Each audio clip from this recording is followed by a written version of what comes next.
صل على سيدنا ومولانا محمد وعلى بسم اللہ الرحمن الرحیم۔ السلام علیکم ناظرین و سامعین کرام۔ پروگرام یاد الہی دیکھنے کے لیے، یاد الہی کے سابقہ تمام پروگرامز دیکھنے کے لیے، بالخصوص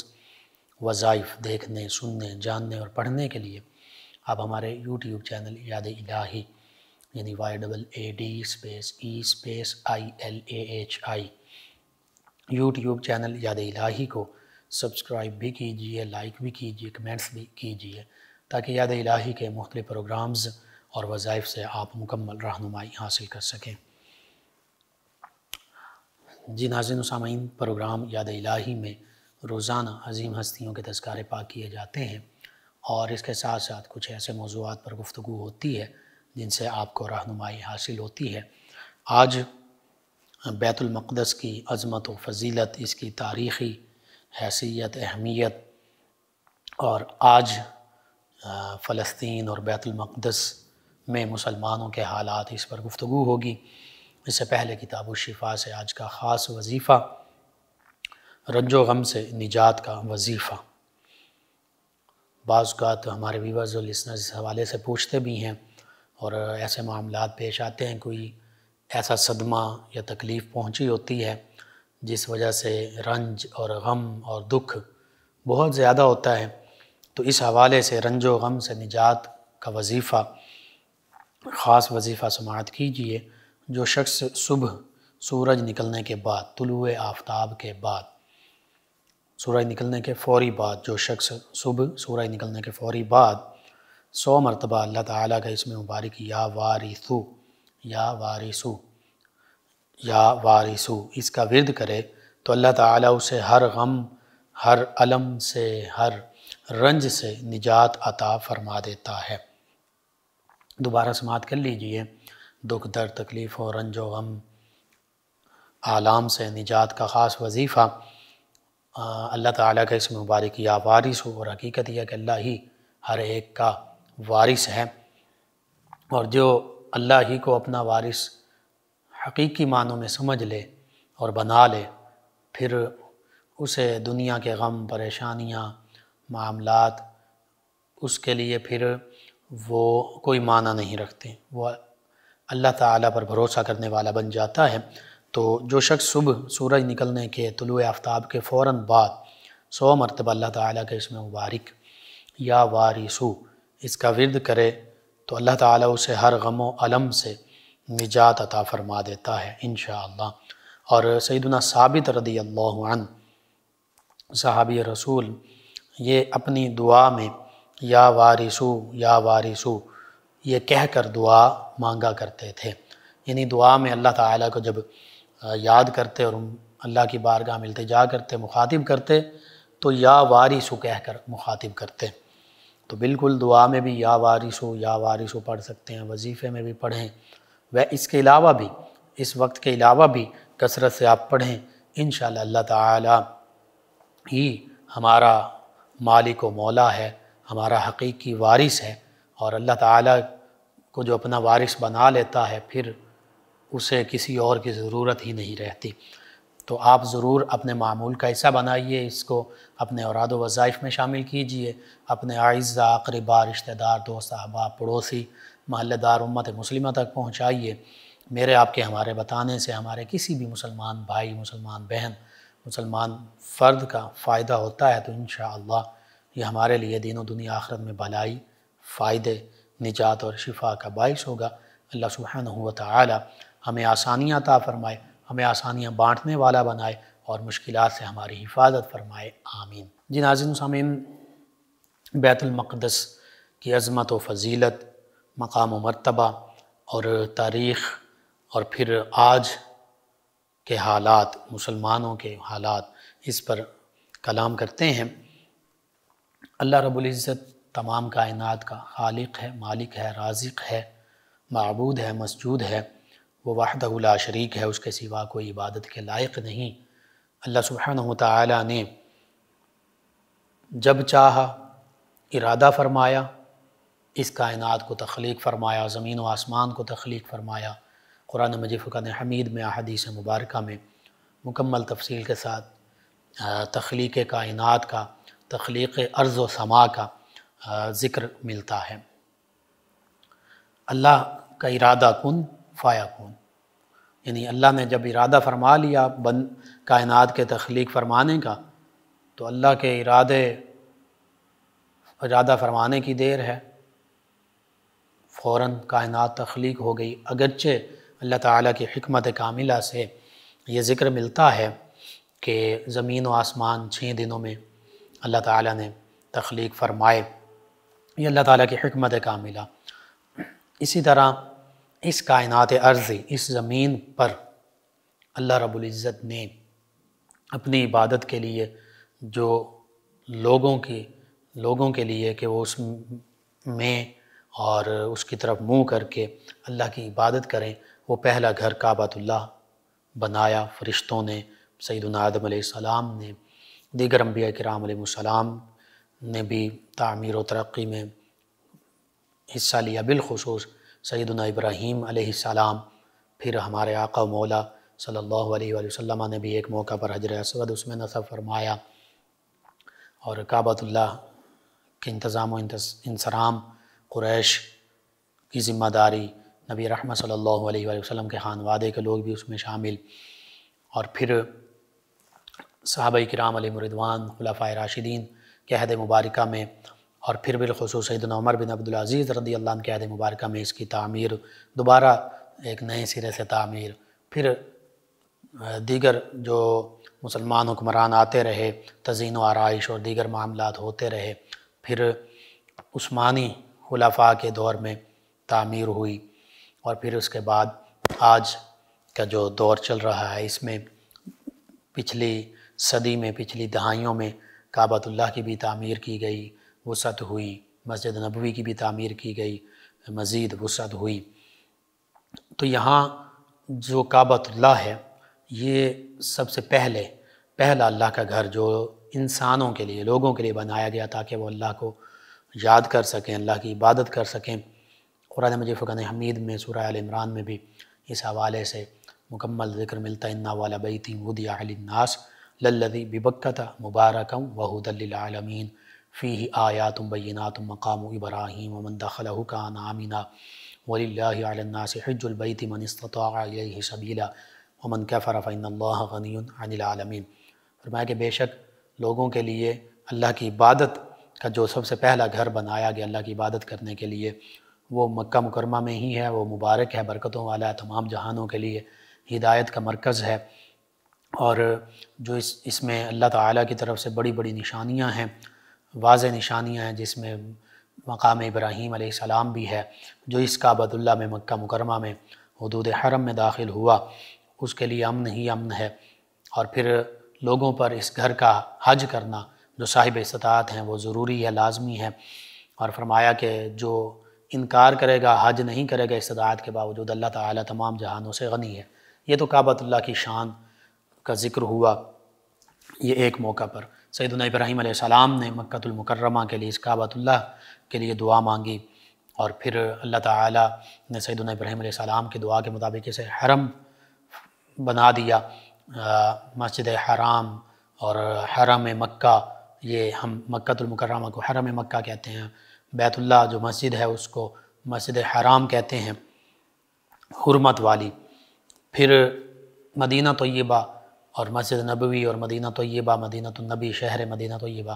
اس کو نبی کریم صلی اللہ علیہ وآلہ وسلم کی دعا سے یہ بھی حرم مدینہ ٹھہرا، یہ بھی پاکیزہ گھر مسجد نبوی، اللہ تعالیٰ کا گھر،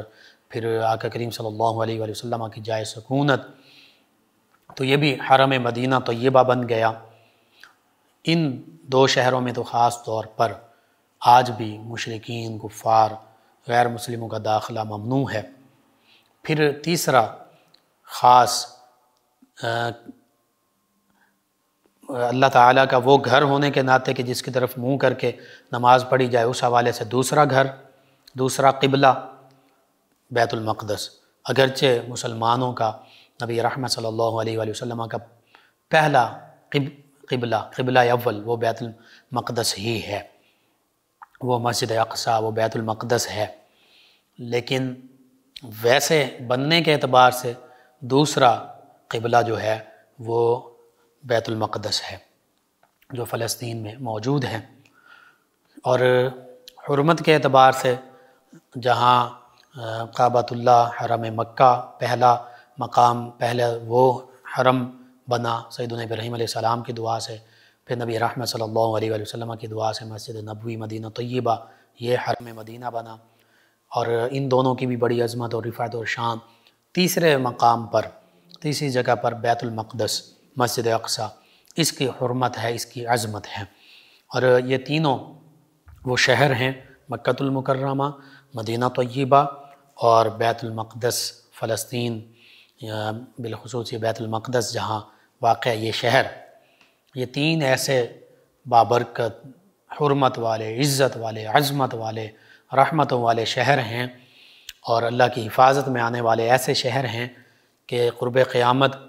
یعنی قیامت کے قریب جب دجال آئے گا اور وہ اپنے شعبدے دکھائے گا، شیطانی طاقتوں کا اظہار کرے گا کہ بظاہر لوگوں کو مار دے گا، لوگوں کو زندہ کرے گا، جہاں جائے گا ہریالی ہوگی، جو اس کو مانیں گے ان کی معیشت بظاہر مضبوط ہوگی، جو نہیں مانیں گے ان کے کھانے پینے کے حوالے سے وہ بظاہر اس کو مسدود کر دے گا۔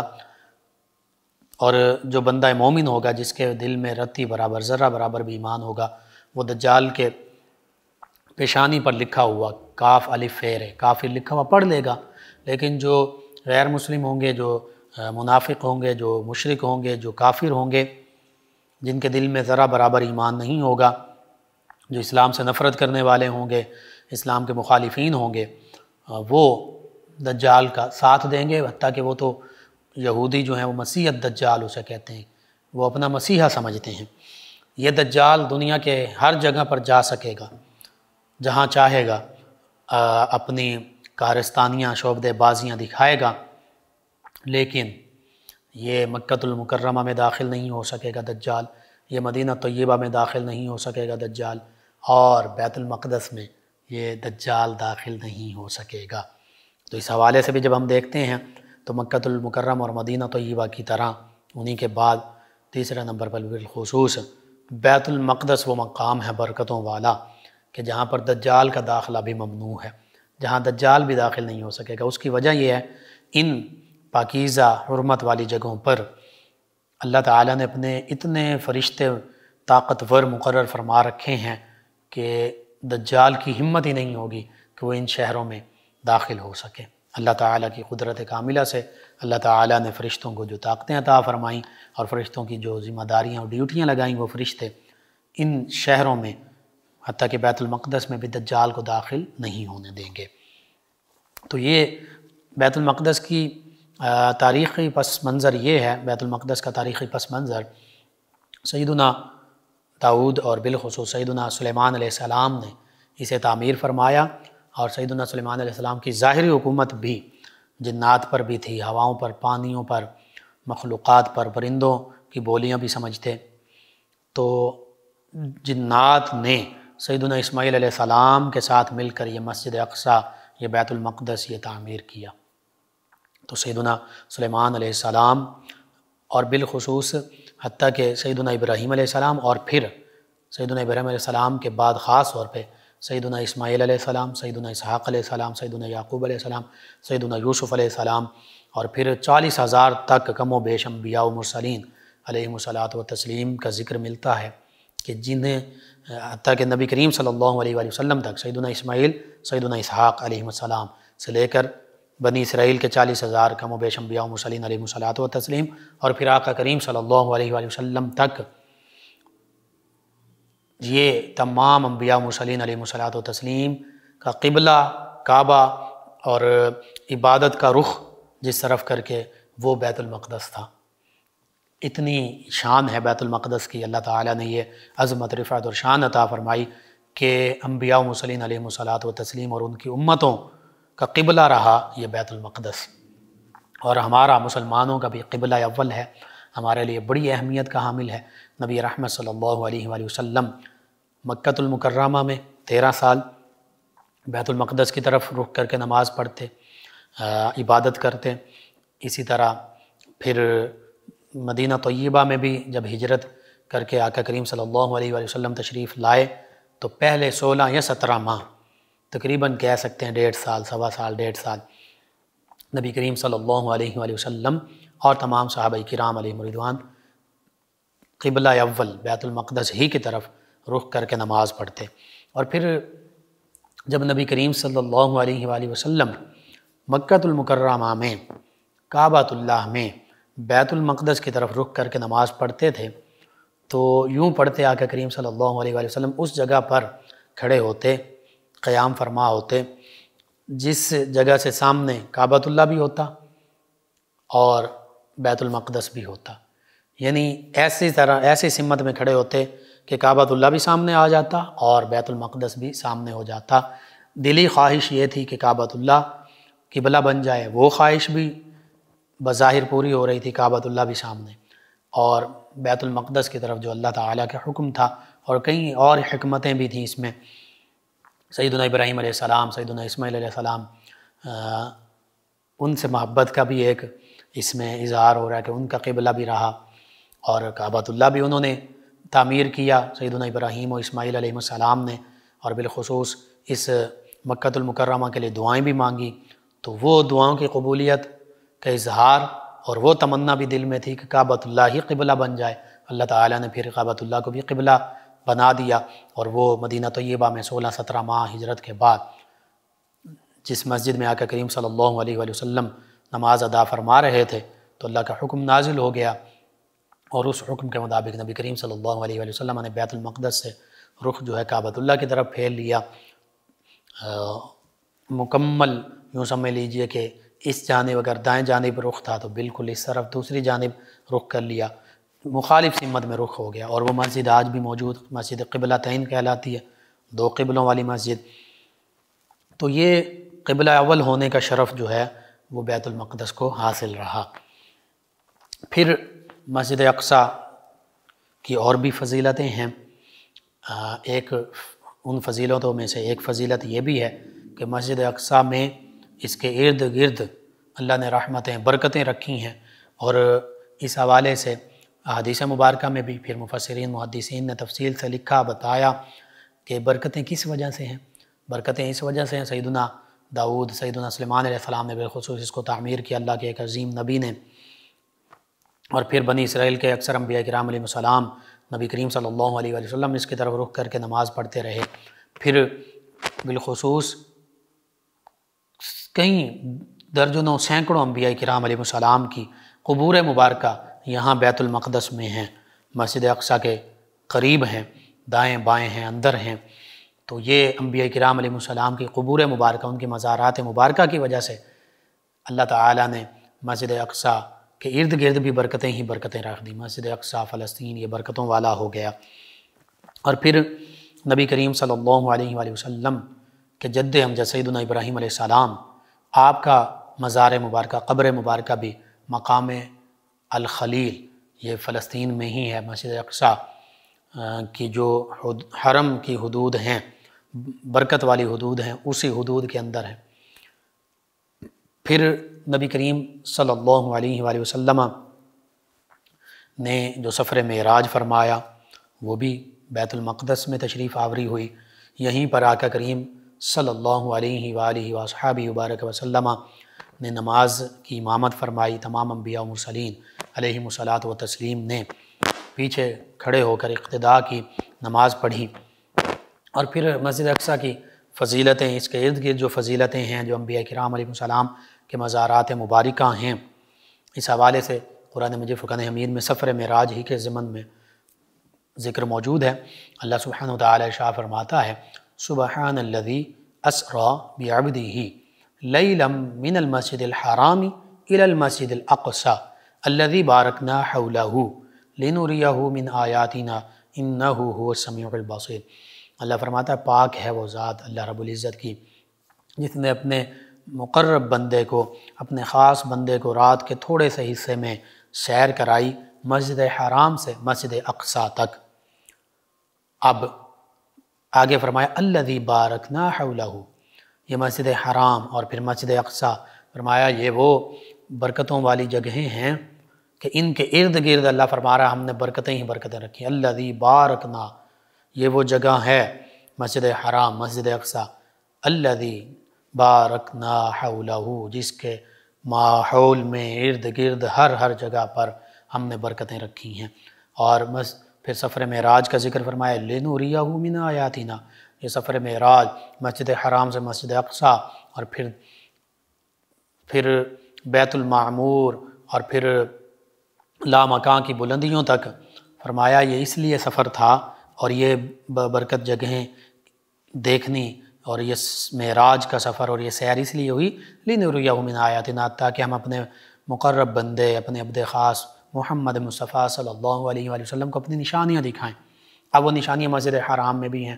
وہ تو آقا کریم صلی اللہ علیہ وآلہ وسلم وہیں کے مکیں تھے، جائے سکونت تھی، جائے ولادت تھی۔ مسجد اقصی میں بھی نشانیاں، اور مسجد حرام میں وہ نشانیاں کعبۃ اللہ ہے، حتیم ہے، حجر اسود ہے، مقام ابراہیم ہے، اس کا ذکر بھی قرآن و حدیث میں جا بجا موجود ہے۔ مسجد اقصی میں کون سی نشانیاں ہیں؟ مسجد اقصی بیت المقدس ہے، مسجد اقصی ہے بیت المقدس، انبیاء کرام علیہ السلام کے مزارات مبارکہ، تو یہ ساری نشانیاں یہاں موجود ہیں اور یہ برکتوں والی ہیں۔ اور پھر اللہ فرماتا ہے انہ هو السمیع البصیر، بے شک وہ اللہ بھی سمیع ہے اور بصیر ہے، اور اللہ کے عبد خاص محمد مصطفیٰ صلی اللہ علیہ وآلہ وسلم سید البشر امام الانبیاء والمرسلین بھی اللہ کی عطا سے سمیع بھی ہیں، بصیر بھی ہیں، دیکھنے والے بھی ہیں، سننے والے بھی ہیں۔ دکھانے والی اللہ کی ذات اور دیکھنے والی نبی کریم صلی اللہ علیہ وآلہ وسلم کی ذات، کلام فرمانے والی اللہ کی ذات، کلام سننے والی اللہ کے حبیب صلی اللہ علیہ وآلہ وسلم کی ذات۔ انہ هو السمیع البصیر، بے شک نبی کریم صلی اللہ علیہ وآلہ وسلم نے اللہ سے کلام بھی فرمایا، کیونکہ آپ سننے والے ہیں، سمیع بھی ہیں، اللہ کا دیدار بھی فرمایا کیونکہ اللہ نے آپ کو بصیر بنایا، اور دیگر نشانیاں بھی دیکھیں۔ بہرحال اس سفر معراج کا ایک مقام، خاص مقام، وہ مسجد اقصی بھی ہے، وہ بیت المقدس بھی ہے، جہاں نبی کریم صلی اللہ علیہ وآلہ وسلم براق پر تشریف لائے۔ براق جو ہے وہاں ایک پتھر کے ساتھ جبریل امین علیہ السلام نے اپنی انگلی کے ذریعے اس میں سوراخ کیا اور باندھا گیا، وہ پتھر اور وہ سوراخ آج بھی مسجد اقصی میں بیت المقدس میں موجود ہے۔ اور پھر وہاں پر نبی کریم صلی اللہ علیہ وآلہ وسلم کی شان سیدنا ابراہیم علیہ السلام نے بالخصوص خطبہ شاہ فرمایا، بیان فرمائی، تمام انبیاء کرام علیہ السلام نے تسر تسلیم خم کیا، آقا کریم صلی اللہ علیہ وآلہ وسلم کی امامت میں نماز ادا کی گئی۔ انبیاء کرام علیہ السلام نے نبی کریم صلی اللہ علیہ وآلہ وسلم کو امام اور رہنما اور پیشوا اور آخری نبی اور آپ کی شانوں کو تسلیم کیا۔ تو یوں بیت المقدس کا یہ اعجاز بھی ہے، یہ شان بھی آقا کریم صلی اللہ علیہ وآلہ وسلم کا سفر معراج بھی اسی سے تعلق رکھتا ہے۔ ایک چند خاص واقعات بھی یہاں پر جو میں نے عرض کیے مختصراً پیش آئے۔ پھر نبی کریم صلی اللہ علیہ وآلہ وسلم کے فرامین مبارکہ اور دیگر جو تاریخی چیزیں ملتی ہیں اس حوالے سے مسجد اقصی کو چونکہ یہ فضیلت حاصل ہے کہ کعبۃ اللہ کے بعد یہ دنیا کی اولین مسجد ہے، یعنی سب سے پہلے کعبۃ اللہ مسجد حرام یہ تعمیر کیا گیا اور پھر اس کی تعمیر کی گئی، اس کے بعد دوسرے نمبر پر جو اللہ کی عبادت کے لیے اللہ کا گھر بنایا گیا وہ مسجد اقصی ہے جو فلسطین میں ہے، بیت المقدس میں ہے۔ اس حوالے سے سیدنا ابو ذر غفاری رضی اللہ عنہ سے روایت ہے، فرماتے ہیں کہ میں نے نبی کریم رؤوف الرحیم علیہ الصلوۃ والتسلیم کی بارگاہ میں عرض کیا، یا رسول اللہ صلی اللہ علیہ وسلم اس روئے زمین پر سب سے پہلے کون سی مسجد بنائی گئی؟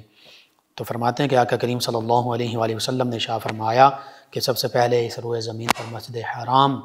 بنائی گئی، کعبۃ اللہ مسجد حرام اسے تعمیر کیا گیا۔ آپ فرماتے ہیں سیدنا ابو ذر غفاری رضی اللہ عنہ نے پھر عرض کیا، یا رسول اللہ صلی اللہ علیہ وسلم مسجد حرام کے بعد، کعبۃ اللہ کے بعد پھر کون سی مسجد بنائی گئی؟ تو نبی کریم صلی اللہ علیہ وآلہ وسلم نے ارشاد فرمایا پھر مسجد اقصی بنائی گئی دوسرے نمبر پر۔ اور فرماتے ہیں کہ پھر میں نے عرض کیا، یا رسول اللہ صلی اللہ علیہ وسلم ان دونوں مساجد کی تعمیر کے درمیان کتنی مدت کا فرق ہے؟ کتنے وقت کے بعد مسجد اقصی کعبۃ اللہ کے بعد مسجد حرام کے بعد بنائی گئی؟ تو آپ صلی اللہ علیہ وآلہ وسلم نے ارشاد فرمایا 40 سال کے بعد۔ اور پھر جن 3 مسجدوں کے لیے نبی کریم صلی اللہ علیہ وآلہ وسلم نے خاص طور پر سفر کی اجازت دی اور حکم دیا اور اجازت بھی دی خاص طور پر، ان میں سب سے پہلی مسجد مسجد حرام ہے، دوسری مسجد مسجد نبوی ہے، اور تیسری مسجد مسجد اقصی ہے جو بیت المقدس میں موجود ہے۔ تو یوں کعبۃ اللہ کے تقریباً 40 برس بعد نبی کریم صلی اللہ علیہ وآلہ وسلم کے اس فرمان کے مطابق بیت المقدس کی تعمیر ہوئی، اور مسجد اقصی ان 3 خاص مساجد میں شامل ہے کہ جن کی طرف سفر کرنے کی آقا کریم صلی اللہ علیہ وآلہ وسلم نے ترغیب بھی دی، اجازت بھی دی۔ اسی طرح سیدہ میمونہ بنت سعد رضی اللہ عنہا، ان سے مروی ہے، روایت ہے کہ انہوں نے نبی کریم صلی اللہ علیہ وآلہ وسلم سے بیت المقدس کے بارے میں پوچھا، سوال کیا، دریافت کیا۔ نبی رحمت صلی اللہ علیہ وآلہ وسلم نے ارشاد فرمایا یہی حشر و نشر کی زمین ہوگی۔ اب اس حوالے سے بالخصوص وہ حدیث مبارکہ بھی سامنے رکھی ہے کہ نبی رحمت صلی اللہ علیہ وآلہ وسلم نے ایک موقع پر مختصراً اس کا خلاصہ بیان کر دیتا ہوں، دعا مانگی، اللہم بارک لنا فی یمننا، اللہم بارک لنا فی شامنا، 3 مرتبہ تک دعا مانگی، اللہ ہمارے یمن میں، یمن دائیں حصے کو بھی کہتے ہیں اور یمن ملک جو ہے یہ بھی دائیں جانب ہے حجاز مقدس سے، موجودہ سعودی عرب سے، تو اس وجہ سے اس کو یمن کہتے ہیں۔ فرمایا کہ ہمارے دائیں طرف بھی ملک یمن بھی، اور دائیں طرف جتنے ممالک ہیں جو ہمارے یمن میں برکتیں عطا کرتے ہیں، بالخصوص ملک یمن بھی اس سے مراد ہے۔ پھر اللہم بارک لنا فی شامنا بائیں طرف، اور بالخصوص ملک شام، اور ملک شام آج موجودہ شام صرف اس میں موجود نہیں تھا، یہ شام بھی تھا جسے سیریا کہتے ہیں، اور دیگر علاقے عرب کے بالخصوص فلسطین اس وقت ملک شام میں ہی شامل تھا، شام ہی کہلاتا تھا۔ فلسطین اور مسجد اقصی یہ سرزمین مقدس یہ شام کہلاتی تھی۔ تو نبی رحمت صلی اللہ علیہ وآلہ وسلم یمن کے لیے بھی اور اپنے دائیں جانب کے علاقوں کے لیے بھی دعا مانگ رہے ہیں، اور شام کے لیے بھی دعا مانگ رہے ہیں۔ تو اس شام میں ملک شام بھی شامل ہے، خصوصاً فلسطین بھی شامل ہے، اور یہ ملک شام یا فلسطین کی سرزمین یہی میدان محشر بنے گی، یہیں پر حشر بپا ہوگا، یہ بھی آقا کریم صلی اللہ علیہ وآلہ وسلم ارشاد فرما رہے ہیں۔ اور یہی علاقے حجاز مقدس، ملک شام جس میں فلسطین بھی ہے، یہی علاقے قرب قیامت کے قریب سیدنا امام مہدی رضی اللہ عنہ، سیدنا عیسیٰ علیہ السلام کی تشریف آوری اور جد و جہد کا مرکز بھی بنیں گے، اور یہیں پر مقام لد کا بھی خاص طور پر ذکر ملتا ہے، دجال کو واصل جہنم بھی کیا جائے گا سیدنا عیسیٰ علیہ السلام، سیدنا امام مہدی رضی اللہ عنہ مسلمانوں کی طرف سے۔ تو وہ آخری مارکہ جو ہے دجال کے ساتھ جو بپا ہونا ہے مسلمانوں کا، وہ بھی انہی علاقوں میں ہوگا، اور پھر میدان محشر بھی یہیں سرزمین فلسطین جو شام ہی کا حصہ حقیقت میں ہے، یہیں پر وہ سرزمین محشر بھی بپا ہوگی۔ پھر نبی کریم صلی اللہ علیہ وآلہ وسلم کی کئی احادیث مبارکہ، ان میں جہاں مسجد حرام، کعبۃ اللہ اور مسجد نبوی، مدینہ منورہ اور مکہ مکرمہ کی ان مسجدوں میں نمازوں پر خصوصی اجر اور ثواب کا ذکر ملتا ہے، وہیں مسجد اقصی میں بھی نماز ادا کرنے پر، ایک نماز ادا کرنے پر 500 اور بعض میں اس سے بھی زیادہ نمازوں کا ثواب کا اجر جو ہے اس کا ذکر نبی کریم صلی اللہ علیہ وآلہ وسلم نے ارشاد فرمایا۔ کم از کم 500 ایک نماز ادا کریں گے تو 500 نمازیں ادا کرنے کا ثواب آپ کو ملے گا۔ اسی طرح سیدنا عبداللہ بن عمر رضی اللہ عنہما، آپ سے مروی ہے کہ نبی کریم صلی اللہ علیہ وآلہ وسلم نے ارشاد فرمایا کہ جب سیدنا سلیمان علیہ السلام بیت المقدس کی تعمیر سے فارغ ہوئے تو آپ نے 3 دعائیں اللہ کی بارگاہ میں کیں، اللہ کی بارگاہ میں 3 التجائیں کیں، 3 دعائیں مانگیں، اور ان میں سے فرمایا کہ تیسری دعا یہ تھی کہ جو شخص بھی اس مسجد میں بیت المقدس میں نماز کے ارادے سے آئے، جب وہ نماز پڑھ کر یہاں سے باہر نکلے تو اپنے گناہوں سے اس طرح پاک ہو جائے جیسے وہ آج ہی اپنی ماں کے پیٹ سے پیدا ہوا ہے۔ تو سیدنا سلیمان علیہ السلام نے یہ تیسری دعا مانگی تھی کہ جو اس مسجد میں نماز ادا کرے اور جب یہاں سے نکلے تو ایسے گناہوں سے پاک صاف ہو جیسے وہ بھی پیدا ہوا ہے، اس نے ماں کے پیٹ سے جنم لیا۔ تو نبی کریم صلی اللہ علیہ وآلہ وسلم نے فرمایا مجھے امید ہے کہ سلیمان علیہ السلام کی یہ دعا بھی اللہ تعالیٰ نے قبول کی ہوگی، یہ دعا بھی مقبول ہوئی ہوگی۔ تو پتہ چلا کہ جو وہاں پر، اس سے یہ پتہ چلا جو وہاں پر نماز ادا کرے خلوص نیت کے ساتھ تو اس کے بھی گناہ معاف ہو جاتے ہیں۔ تو یوں کئی نسبتیں حاصل ہیں اس مسجد اقصیٰ کو انبیاء کرام کے ساتھ، نبی رحمت صلی اللہ علیہ وآلہ وسلم کے ساتھ، اور بات لا حول اللہ فرما رہا ہے۔ اس کے حوالے سے مفسرین نے تو یہاں تک لکھا کہ یہ برکتیں جو فلسطین مسجد اقصیٰ اس کی حدود ہیں یہ 40 کلومیٹر تک دائیں بائیں شمال مشرق مغرب میں ہیں، اور مقام خلیل بھی سیدنا ابراہیم علیہ السلام کا جہاں روضہ مبارکہ ہے، مزار مبارکہ، وہاں تک حدود ہیں، وہ بھی اسی برکت سرزمین میں شامل ہیں۔ اور سیدنا موسیٰ علیہ السلام جو اس برکت سرزمین میں داخل ہوئے تو آپ نے بھی اپنی قوم سے کہا یا قوم ادخلوا الارض المقدسۃ التی کتب اللہ لکم، کہ اے میری قوم تم اس ارض مقدس میں داخل ہو جاؤ، اللہ تعالیٰ نے تمہارے لیے مقرر فرمائی۔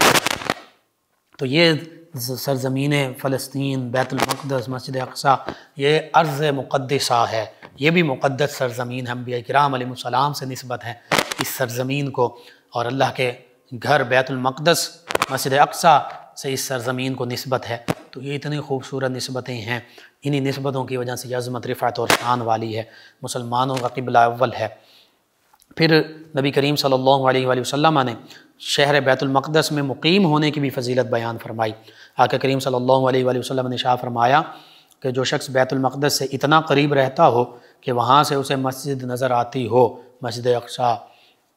تو فرمایا یہ جگہ اس کے لیے دنیا و ما فیہا سے بہتر ہے، تمام دنیا اور دنیا میں موجود تمام چیزوں سے فرمایا یہ بہتر ہے۔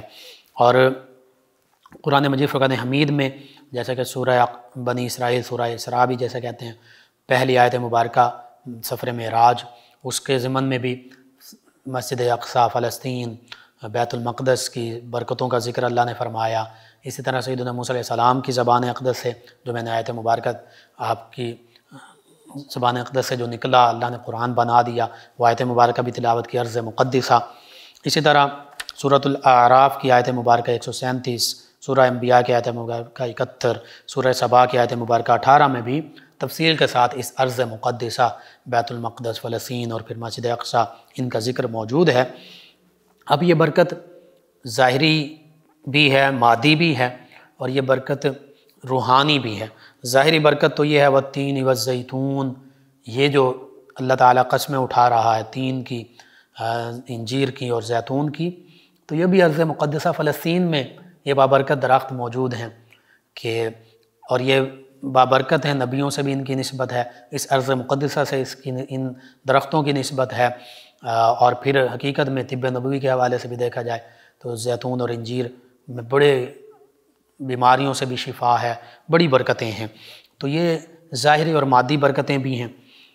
اور روحانی برکتیں بھی ہیں۔ انبیاء کرام علیہ السلام کا مسکن، ان کی قبور مبارکہ،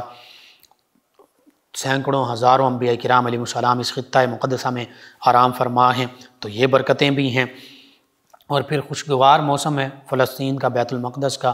کہ نہ زیادہ گرمی نہ زیادہ سردی، اللہ تعالیٰ کی نعمتیں اس سرزمین مقدسہ میں اللہ تعالیٰ نے مختلف قوموں کو عطا فرمائیں موجود ہیں۔ سیدنا عمر فاروق اعظم رضی اللہ عنہ کے عہد مبارکہ میں بغیر خون بہائے بیت المقدس فلسطین فتح ہوا۔ سیدنا عمر فاروق اعظم رضی اللہ عنہ نے مکمل صلح اور امن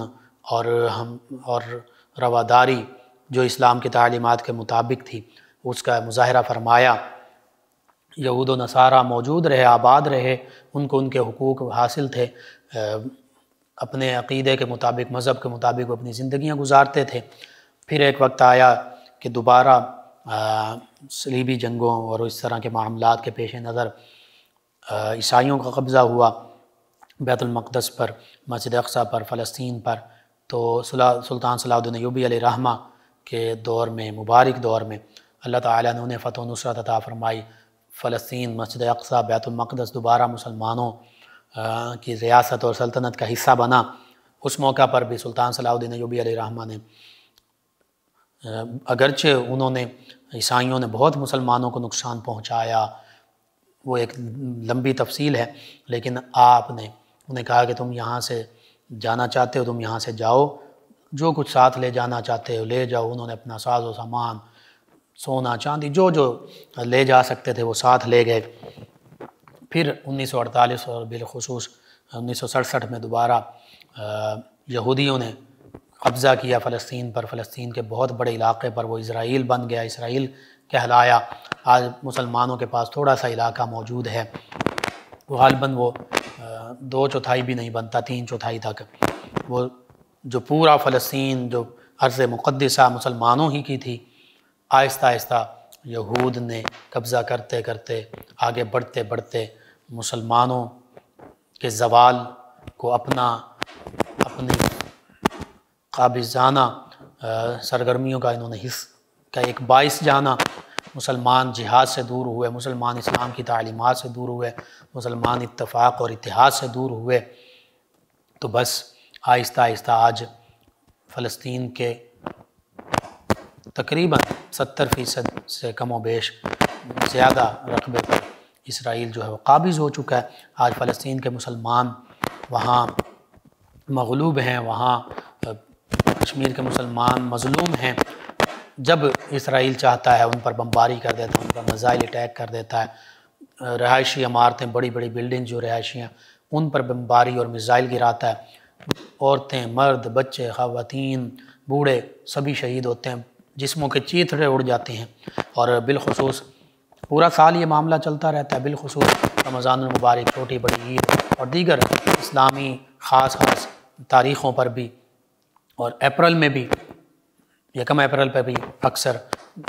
بمباری کرتے ہیں جب دل چاہتا ہے، لیکن بالخصوص ان دنوں میں تو خاص طور پر جمعۃ المبارک کے دن بھی، عیدین کے دنوں میں، رمضان کے دنوں میں مسلمانوں پر، فلسطینی مسلمانوں پر وہ بمباری کرتے ہیں، میزائل اٹیکس کرتے ہیں، ان کو مارتے ہیں، شہید کر دیتے ہیں، جسموں کے چیتھڑے اڑ جاتے ہیں، ہسپتالوں پر اٹیکس کیے جاتے ہیں، نہتے مسلمانوں کو شہید کیا جاتا ہے، لیکن ان کے لیے کوئی جاندار آواز اٹھانے والا نہیں ہے، توانا آواز اٹھانے والا نہیں،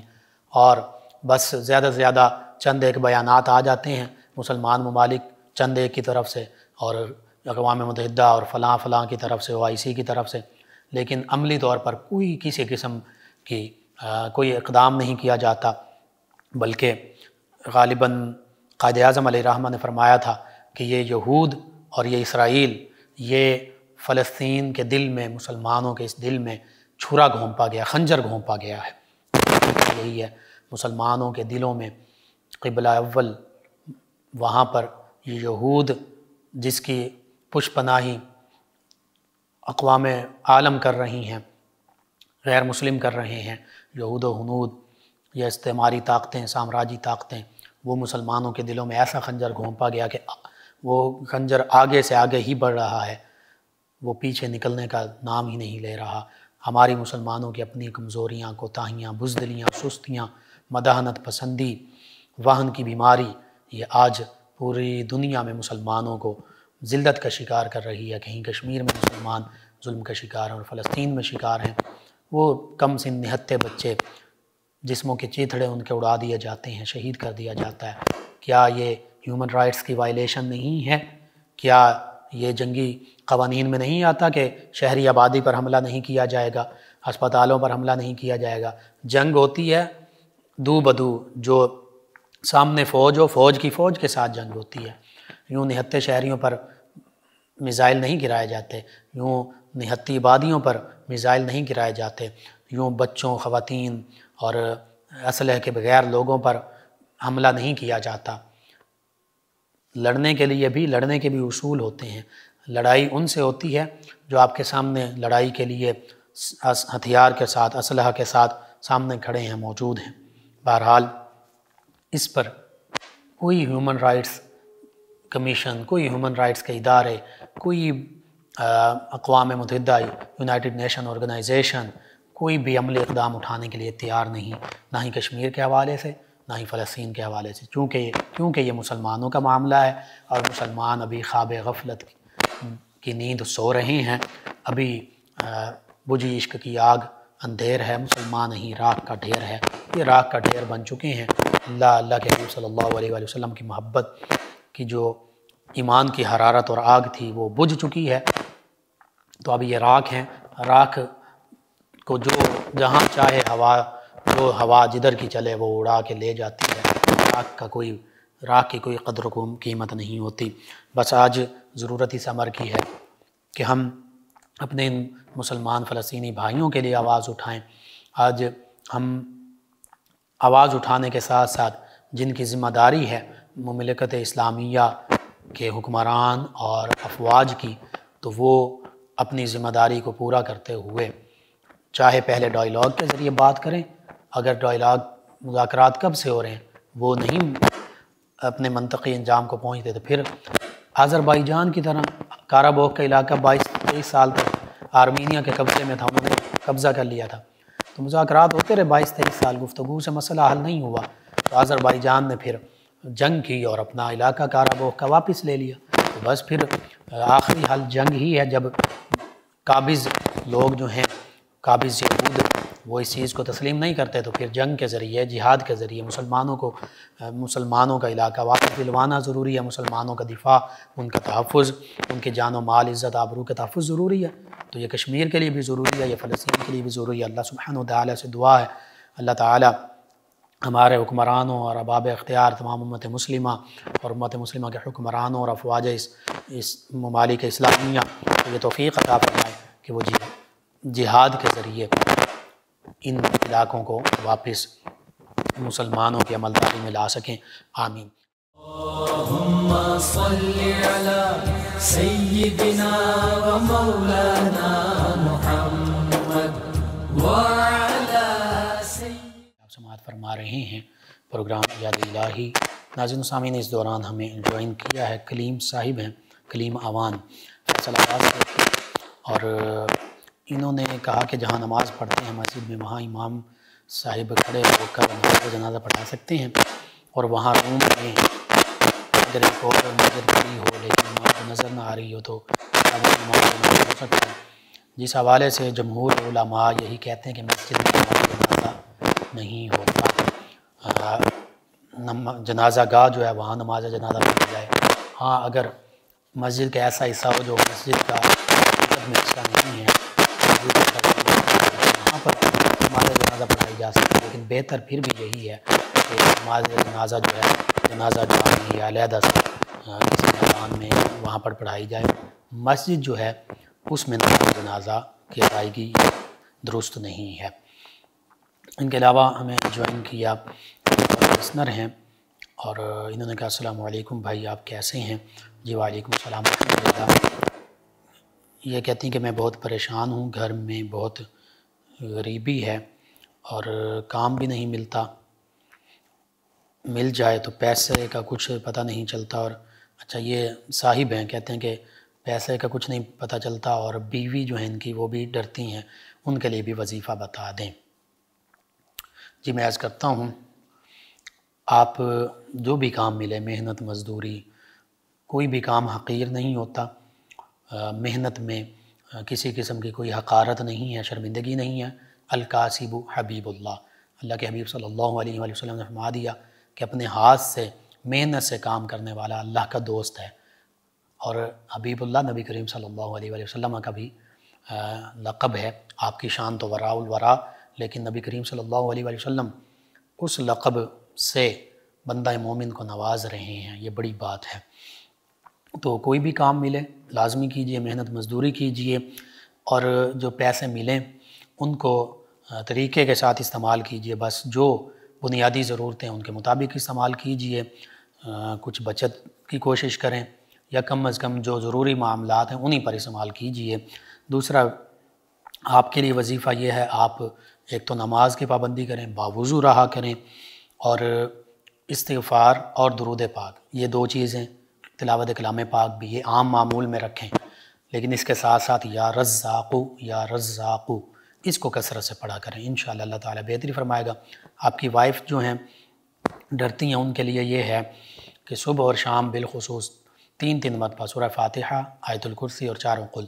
اور اول آخر 3 مرتبہ درود پاک، یہ لازمی پڑھ کر اپنے اوپر دم کریں، ہاتھوں پر دم کر کے جسم پر پھیر لیں، اور اس کے علاوہ بھی وہ آیت الکرسی زیادہ پڑھا کریں اور آیت الکرسی پڑھ کر اپنے اوپر دم کر لیا کریں، انشاءاللہ اللہ تعالیٰ بہتری فرمائے گا۔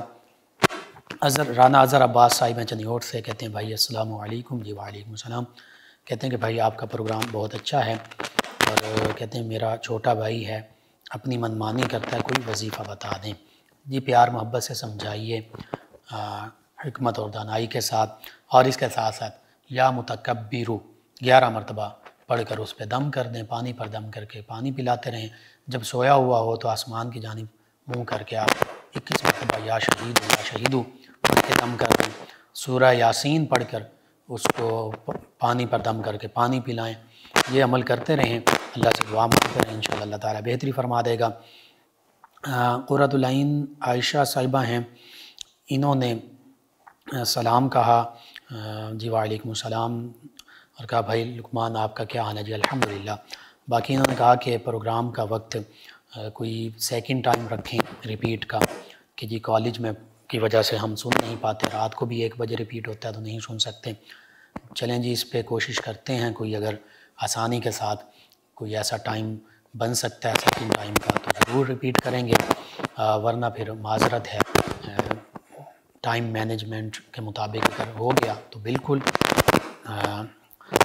باقی آپ نے کچھ سوال پوچھا ہے، مجھے آپ کے میسیج کی سمجھ نہیں آئی، الفاظ کی سمجھ نہیں آئی، آپ دوبارہ لکھ بھیجیں، انشاءاللہ میں اس کا جواب ضرور دوں گا۔ ایک اور لسنر ہیں، کہتے ہیں بھائی دل کے امراض کے لیے وظیفہ جو ہے وہ دوبارہ بتا دیں۔ جی دل کی بیماریوں کا روحانی علاج یہ ہے، ہر فرض نماز کے بعد دل پر اپنا دایاں ہاتھ رکھ کر 7 مرتبہ پڑھیں، یا قوی القادر المقتدر قوینی وقلبی، یا قوی القادر المقتدر قوینی وقلبی، اور ہتھیلی پر پھونک مار کے دم کر کے سینے پر ہتھیلی پھیر لیں، اول آخر 3 مرتبہ، پھر اول آخر 3 مرتبہ درود پاک یہاں لازمی پڑھیں پورے وظیفے کے دوران، شروع میں بھی اور اینڈ پہ بھی۔ اس کے بعد دل پر رکھ کر 7 مرتبہ سورہ ہود کی آیت مبارکہ 112 پڑھیں، اور پھر 7 پر ہاتھ پھیریں، انشاءاللہ دل کی بیماری سے شفا مل جائے گی۔ اور اس کے آراکم مستقیم حق ایاک نعبد و ایاک نستعین، یہ 7 مرتبہ پڑھ کے دم کر دیں، انشاءاللہ اللہ تعالیٰ شفا عطا فرمائے گا۔ اس کے علاوہ درود پاک کی کثرت کریں، تمام امراض کے لیے یا سلام اور درود پاک کی کثرت اللہ پر کامل یقین رکھتے ہوئے کریں، انشاءاللہ اللہ تعالیٰ بہتری فرمائے گا۔ ایک مسلم ہیں، کہتے ہیں کہ یورک ایسڈ سے بچاؤ کے طریقے بتا دیں، شہزاد صاحب ہیں۔ جی اس میں جو روحانی وظیفہ وہ ہے یا سلام، اس کو کثرت کرتے ہیں ہر قسم کی صحت سلامتی کے لیے، یہ کثرت سے پڑھیں۔ دوسرا تھوڑی سی ایکسرسائز کیا کریں، اور تیسرا خوراک جو ہے وہ علاج بالغذا، یعنی خوراک کے ذریعے علاج کریں۔ اپنے والد جس فزیشین سے آپ علاج کروا رہے ہیں، اور ویسے بھی سرچ کر سکتے ہیں آپ، یورک ایسڈ میں چند سبزیاں اور کھانے کی چیزیں، بڑا گوشت ہے، سبز پتے والی سبزیاں اور نمک اور اس طرح کی چیزیں یہ استعمال نہیں کرنی چاہیے، ان سے پرہیز کریں۔ اور اس کے ساتھ ساتھ میڈیسن کے ذریعے علاج بھی لازمی کروائیں، وہ بھی سنت ہے۔ اور دعا کے طور پر، وظیفے کے طور پر یا سلام کثرت سے پڑھیں، انشاءاللہ اللہ تعالیٰ شفا عطا فرمائے گا۔ یا شافی الامراض یہ بھی پڑھ سکتے ہیں، یا شافی الامراض کثرت سے۔ اعجاز حسین صاحب ہیں لیا سے، کہتے ہیں السلام علیکم۔ جی وعلیکم السلام، کہتے ہیں ماشاءاللہ الحمدللہ۔ جی شکریہ آپ کا، تمام ویورز کا، تمام لسنرز کا۔ محمد شیر صاحب ہیں سرگودا سے، کہتے ہیں مسلمان صاحب آپ کو اور آپ کی پوری ٹیم کو، تمام سننے والوں کو سلام، پروگرام بہت اچھا ہے۔ جی شکریہ، اور وعلیکم السلام، آپ کا شکریہ۔ طیب حسن صاحب ہیں، طیب حسن شاد تاجہ بیر بنوانا سے، کہتے ہیں جیلانی اور گیلانی سید میں کیا فرق ہے؟ جی ایک ہی ہے، عربی میں گاف نہیں ہوتا تو گیلانی کو جیلانی بولتے ہیں۔ اور دوسرا آپ نے پوچھا کہ آپ کن سے بیعت ہیں سلسلہ؟ جی خاک پائے غوث اعظم زیر سایہ ہر ولی، کہ غوث اعظم رضی اللہ عنہ ولیوں کے امام سردار آپ کی خاک، اور تمام اللہ کے جو حقیقی ولی ہیں ان کے زیر سایہ، اور اور پیر سید افضال حسین شاہ صاحب مجددی سلسلہ سے، جس میں سلسلہ چشتیہ قادری سہروردیہ اور نقشبندیہ چاروں کا فیضان حضرت مجدد الفسانی علیہ رحمہ کے حوالے سے بالخصوص ان کے دست مبارکہ پر بیعت ہوں۔ جی ناظرین سامعین، ان کے علاوہ ہمیں جوائن کیا افضل صاحب ہیں فیصل آباد سے، نظر کے حوالے سے انہوں نے وظیفہ پوچھا، یا نورو اس کو کثرت سے پڑھیں، شفا عطا فرمائے گا۔ ڈوگر برادران ہیں ہمارے ساتھ 208 چک ڈوگراں والا سے، سلام کہا جی وعلیکم السلام، کہتے ہیں آپ کا پروگرام سن رہے ہیں، شکریہ۔ ایک اور لسنر ہیں، کہتے ہیں کہ السلام علیکم قاری صاحب، جی وعلیکم السلام، کیا حال ہیں؟ جی الحمدللہ، کہتے ہیں یاد الہی پروگرام بہت اچھا ہے، بہت کچھ سیکھنے کو ملتا ہے، اور بھائی نے غالباً حفظ کیا کہ وہ پڑھتا ہے یاد نہیں کرتا، اس کے حوالے سے کچھ بتا دیجئے۔ جی جس نے قرآن مجید فقہ حفظ کیا اسے چاہیے پڑھا کرے، پڑھے اور قرآن مجید فقہ حمید یاد رکھے، رپیٹ کرتا رہے، باعث سعادت ہے، باعث اجر و ثواب ہے، اور اس حوالے سے آپ پیار محبت کے ساتھ اسے سمجھائیے، کوئی نہ کوئی وقت نکال کر ضرور۔ قرآن مجید قرآن حمید عام مسلمان کو بھی تلاوت کرنی چاہیے، اور حفاظ کرام جو ہیں ان کو بالخصوص رپیٹ کرنا چاہیے تاکہ یاد رہے، ورنہ بھول جاتا ہے یا منزل کمزور ہو جاتی ہے۔ ان کے علاوہ ہمارے ساتھ ہیں ایک اور لسنر، کہتے ہیں السلام علیکم لقمان بھائی، جی وعلیکم السلام، ان کی کوئی چیز گم ہو گئی ہے، کہتے ہیں اس کے حوالے سے وظیفہ بتا دیں۔ چلو جی، آپ ایک وظیفہ کی کثرت درود تنجینا، اس کو 1000 مرتبہ، دوسرا آپ یا مالک الملک اس کو کثرت سے پڑھیں، اور تیسری بات یہ اگر آپ نے یہ جانور لڑانے کے لیے رکھا ہوا ہے تو پھر جانوروں کا آپس میں لڑانا یہ بھی حرام ہے، گناہ کا کام ہے، اس سے انہیں تکلیف پہنچتی ہے، اور جانوروں کا آپس میں نہیں لڑانا چاہیے اگر اس مقصد کے لیے ہے۔ ایک اور ہمارے لسنر ہیں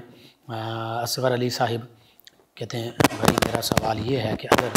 عورت کو شوہر جس دن میں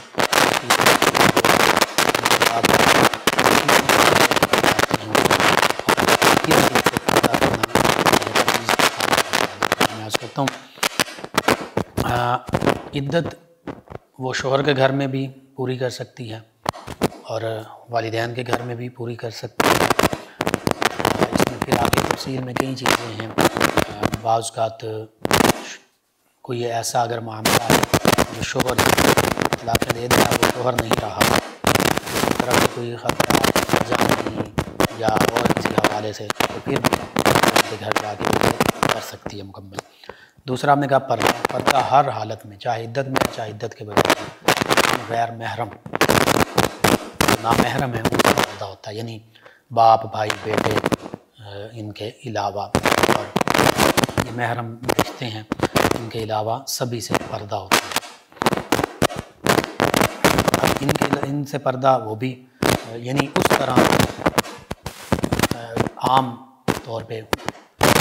پردے کے حوالے سے تفصیل یہ ہے کہ مکمل جسم ڈھانپا ہو، اور پھر خواتین کو تو گھر میں قرار پکڑنا، وقرنا فی بیوتکن، تو یہ ساری تفصیل کے ساتھ ہمارے کچھ پروگرامز موجود ہیں، اس حوالے سے وہ بھی آپ دیکھ سکتے ہیں، سن سکتے ہیں۔ ایک اور لسنر ہیں شفیق سبحانی صاحب، اور انہوں نے فیصل آباد سے ہمیں جوائن کیا، ایک خاتون اور ان کے بچے کا کچھ ذکر کیا ہے، آپ دوبارہ لکھ بھیجیے۔ ان کے حوالے سے آپ نے وظیفہ پوچھا ہے، تو محبت کے ساتھ اگر آپ کے رشتہ دار یا پڑوسیوں میں ہیں تو کوئی خاتون خانہ محبت کے ساتھ اس حوالے سے انہیں کہہ سکتی ہیں، تو وہ عاقل ہیں، بالغ ہیں، جو اگر بچے ہیں تو وہ والدین ان کو گائیڈ کریں گے، ان کی ذمہ داری ہے، بڑے ہیں تو وہ خود عاقل بالغ ہیں، محبت کے انداز میں، خواتین ہیں تو خواتین سمجھائیں، تو بس وما علینا الا البلاغ، ہمارے ذمہ صرف پہنچانا ہے، زبردستی ہم کسی بات نہیں کر سکتے۔ غلام مجتبی رضا صاحب ملک پور سے کہتے ہیں آپ کا پروگرام بہت اچھا ہے، حکومت کے لیے اور ہمارے لیے دعا کریں کہ اللہ ہم لوگوں پر رحم فرمائے، آمین۔ جی بالکل، اللہ تعالیٰ تمام اسلامی ممالک کی حکومتوں، بالخصوص مملکت اسلامی پاکستان، ہماری حکومت، ہماری عوام، تمام لوگوں کو ہدایت عطا فرمائے، اور جو اللہ تعالیٰ اور اللہ کے حبیب صلی اللہ علیہ وسلم کی منشا اور رضا اور خوشنودی ہے دنیا کے معاملات میں بھی اور اپنی آخرت بہتر بنانے کے لیے بھی، حتیٰ کہ سیاست، معیشت، اقتصادیات، ہر چیز، سیاسیات، عائلی زندگی، انفرادی اجتماعی زندگی کی بہتری کے لیے جو اللہ اور اس کے حبیب صلی اللہ علیہ وسلم یعنی اسلام کی تعلیمات ہیں، ان پر ہمارے حکمرانوں کو بھی عمل پیرا ہونے والا بنائے، ہمیں بھی عمل پیرا ہونے والا بنائے، آمین۔ جی ناظرین سامعین، آپ تمام ویورز لسنرز کا شکریہ پروگرام یاد الہی میں شامل ہوتے ہیں، اپنے فیڈ بیک سے مدد کرتے ہیں۔ ناظرین سامعین، پروگرام یاد الہی کا وقت ختم ہو جاتا ہے، انشاءاللہ کل صبح دوبارہ آپ سے ملاقات ہوگی پروگرام یاد الہی میں۔ اپنے میزبان محمد لقمان رضا اور ہماری ٹیم کو اجازت دیجیے، اللہ نگہبان۔ اللهم صل على سيدنا ومولانا